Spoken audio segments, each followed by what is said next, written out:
Hello everyone. Today it's a little bit kind of a more vloggy type video again, and will be a little shorter on the shorter end too. And that is, I am super excited that I got my very first invertebrate pet, or my very first invert.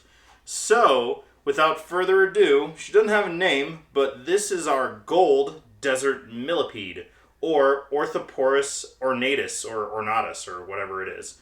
I think it's a girl. There's a way that you can tell by one of their leg segments, and I'm not very good at it, so I'm not going to attempt to. But either way, so this is, and I'm actually really glad that she's cruising along because I absolutely woke her up. So these are endemic to North America, specifically the kind of southern United States, more like Texas, Arizona type thing, and I will zoom in on her in just a second. At least I'm going to keep calling her her. Sorry about that. So they're kind of two usual color morphs. One is the gold, one is the Sonoran or the brown. Are you nibbling on me? Yes, you are. The golds are usually found in more of Texas, and the Sonorans, or the kind of chocolatey colored ones, sorry about that, iguana's trying to climb up the side of the cage in the background, are found in kind of the more Arizona area. And they do get a little bit bigger than this, but she's pretty big, but they do get a little bit bigger. Nothing like the size of like the giant millipedes. They come from, oh lord, I want to say Africa, but it might be Madagascar. I'm pretty sure it's Africa. Giant African millipede, the black one, the black and red ones. I'm pretty sure that's what they are. But either way, these guys are really cool and fairly forgiving as far as care goes, based on everything that I have done research on. So they are desert millipedes, so that means they don't need to stay nearly as humid as the old world millipedes, i.e. the giant Africans and any ones that you would find in Asia and Africa. Because of that, they don't, they still do need humidity, like a lot of desert animals still need humidity. And from what I've learned is that if you keep them like one corner of their enclosure kind of humid, they will seek that out when they need it, as well as they get their, fresh greens and whatever else that they're going to eat. So as if you saw my gecko room tour, I had a couple small little exoterra, like bugariums or whatever you want to call them, little small front opening enclosures, and so that's what she's in. It's really small. It has a mix of eco-earth and coconut fiber and topsoil, although eco-earth is mostly coconut earth.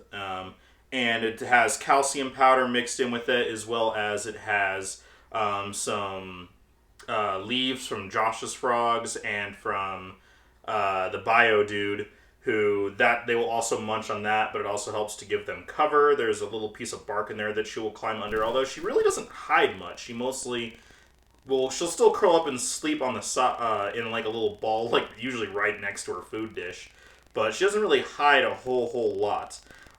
These ones, they don't really breed in captivity as far as my basic understanding goes, that's because nobody's really knows how how to properly recreate conditions for breeding them in captivity. So a lot of them are fairly wild caught, but they are a very common species out and about, so it's not that big of a deal as far as collection goes. And they're not as sought after as some of like the giant African millipedes, which do reproduce in captivity quite a bit more readily from, really anything more than 0 is more readily, I guess. But either way, I just wanted to show her off a little bit because she is super cool. I do like inverts, but the care of them is usually a little bit different, especially when you get into like the arthropods, like scorpions and tarantulas, and arthropods are whatever. But the care is a little bit different, not necessarily difficult, but it's a little different than what my general routine is, kind of like with amphibians and even some lizard species too, which is why I don't have nearly as many as some people do. But are you nibbling on me, or are you just cruising? Nah, she's just cruising.